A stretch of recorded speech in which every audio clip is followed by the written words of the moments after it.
I think I found the true Deltarune theory. Okay, so this all started when I was thinking about Rousey, right? And Rousey, I didn't understand because chapters 5's post-credit scene had very important detail. Rousey was there, which didn't make sense to me because my theory, my headcanon before that was that Chris had an object that represents a Rousey that became Darkner. But that wouldn't make sense if Susie was alone in the Dark World post-credit scene. But Rousey was still there. So I was thinking, what could it be?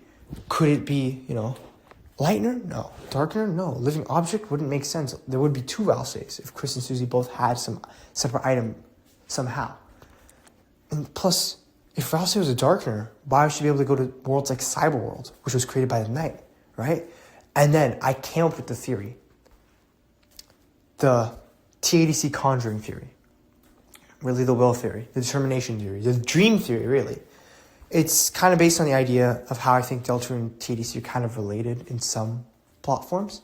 Same way at Chapter 7, which should, based on the teasers and, the fight between Jax and Pomni in Episode 6, would have been, seemed like Chapter 7 beach episode was going to be a serious episode about escaping or something like that. But it turned out to be just another adventure, same way I think that Chapter 5 is like a calm before the storm. Based on Chapter 4, it should have been a dark serious episode. But, it turned out to be nice. But TADC Episode 7 did bridge pretty cleanly to Episode 8 and 9, in the same way I think that Chapter 5 will bridge cleanly into Chapter 6 and 7, which are going to be both much darker. So 8 and 9 was much darker, and Chapter 6 and 7 should be much darker too, right? And then I thought about if Rousey is just willed by Chris into existence, because it would make a lot of sense. Because why would they look like Azrael, right? I think that Chris genuinely just pure subconsciously willed Rousey into existence. Same way how I think the worlds take shape based on the creator, right? Which would explain so many theories. You know why? Third Sanctuary, Chapter 4. It was inside the choir, the main pew room, right, in the church. Gerson's ashes were outside of that room. Sure, maybe Gerson's ashes, you could have said Gerson's ashes, made Gerson in the first fountain. But second fountain didn't do that. Maybe because Chris and Susie didn't know what Gerson was. But Third Sanctuary was in a separate room. Sure, maybe the doors could have opened, but darkness came out. But that wouldn't make a lot of sense. So what I think is that Gerson was pure subconsciously willed into existence by the Night. Of course, the Night didn't want to will it into existence. Why would the Night want to will Gerson into existence? But the Night knew Gerson. Or the Gerson, really well enough. And that's his or her vision of Gerson. In the first and third sanctuary, Susie couldn't do in second sanctuary. She created something close, but she didn't really know Gerson. That's why you couldn't really form a likeness of it. That's what the special conditions Rousey are yapping about. This would make so much more sense because,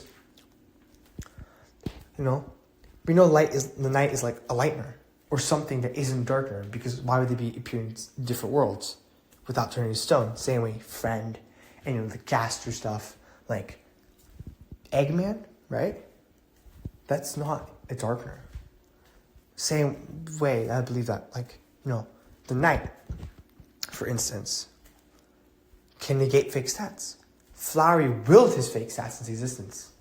The flower items would not be as strong if they weren't willed based on the flower's dreams into existence. Flowery has, 99 max stats, but also his scarf is really powerful because it was created by him. It's a part of him, probably. In the real world, let's be real, Aqua's knife is probably a thorn of Aqua, and specs are just petals, leaves, and Flowery's scarf is probably just a bit of Flowery. The flower, in the light world. And, this would make so much sense. I feel like appearances can be changed in Dark World. Stats can be changed. There's a reason why I think, Susie, for example, she doesn't have armbands with spikes on them in the real world, but she subconsciously, her personality did that. Why does Chris, look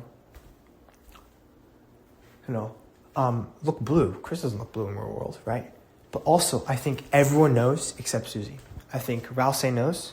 She gained knowledge from being formed by Chris and by extension the soul. And that's why she understands all this knowledge. We, the player, are out of the loop. Chris and Soul are not out of the loop. They know exactly what's going on.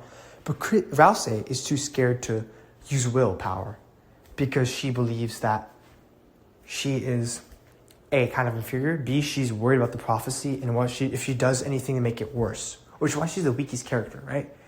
Chris is sort of neutral in that regard, kind of like, not as weak-willed, like, submissive type thing as like Rouse, you know what I'm saying, in the way that Rouse believes that they shouldn't, have that sort of Susie style of determination, which is why Susie has such a high HP and high stats, because she has that will, she has a resolve, being raised in whatever her family environment was, gave her that will and resolve, which really helped her, because subconsciously that made her get higher stats. The same way the knight has mastered this, can negate other stats, has cracked stats.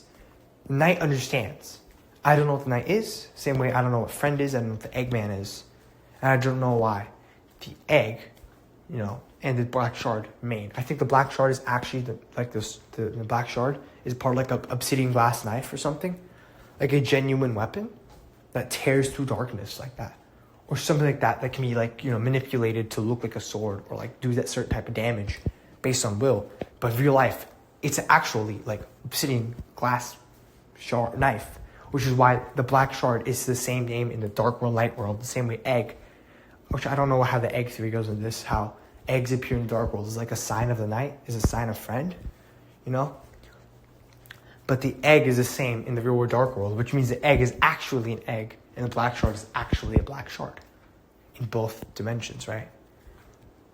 Chris knows about appearance manipulation, because they do stuff. They hide the knife, which would absolutely be useful because right now we're fighting with pencils and erasers and wood chips. That's what the real weapons are in the dark world, right? Like in real life, that's what they are, holiday pencils, stuff like that. Mechanical pencils, Mecha Saber, right? The knife, which would absolutely go cracked, I think the real knight's sword, probably even more powerful. I think the knight is holding back, right? In the counter. But Chris is not holding back. That's why Chris deals more damage. Well, Chris is holding back a lot. That's why Chris does more damage when his teammates are down in the knife fight. He's not willing himself to do more damage. He's letting go of the restrictions he's put on himself to make himself look like a non-party member. To make him blend in, right? To make his plan work. He gets pissed and lets go of the restrictions and starts dealing more damage. That's why X-Slash exists.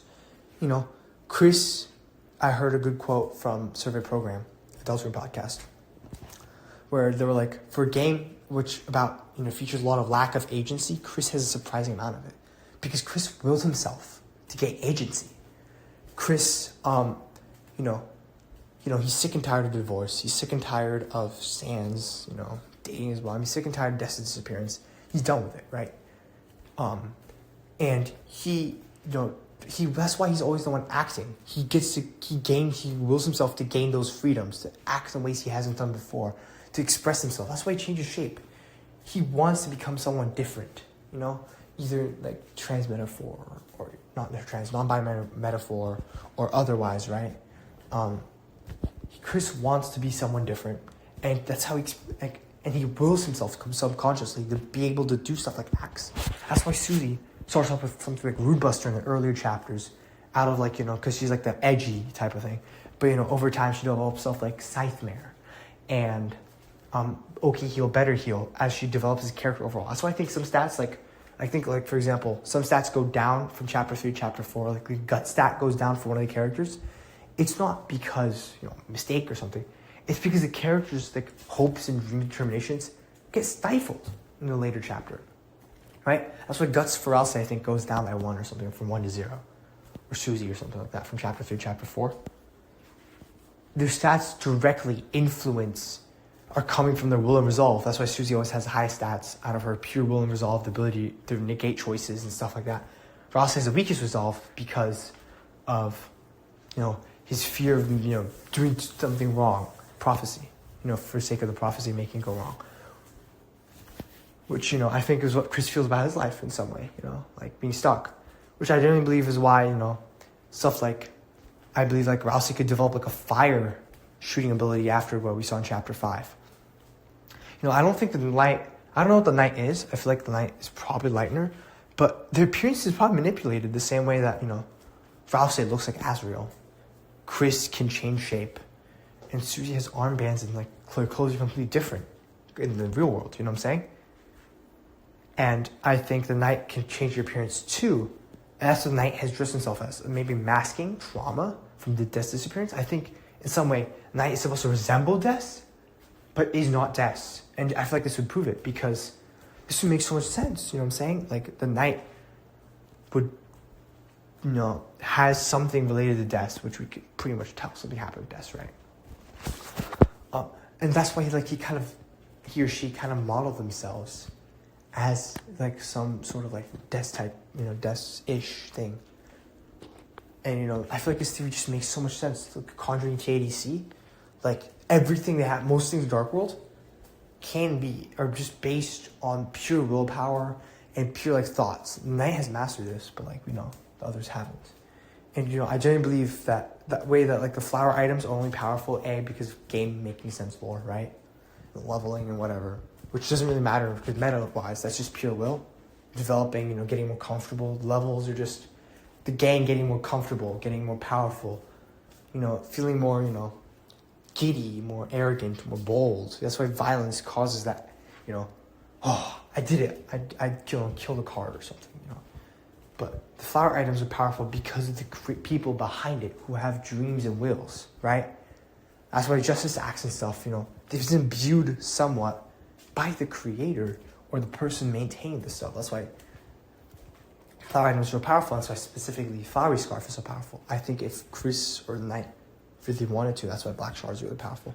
If, you know, because it's the Knight's sword and the Knight has like willed himself or herself into making that thing powerful. And probably in real life it's also really powerful, which explains, you know, its high stat. But also not, because stuff like Thorn exists, which is probably actually just the Ring of Thorns, like a little rose ring, right?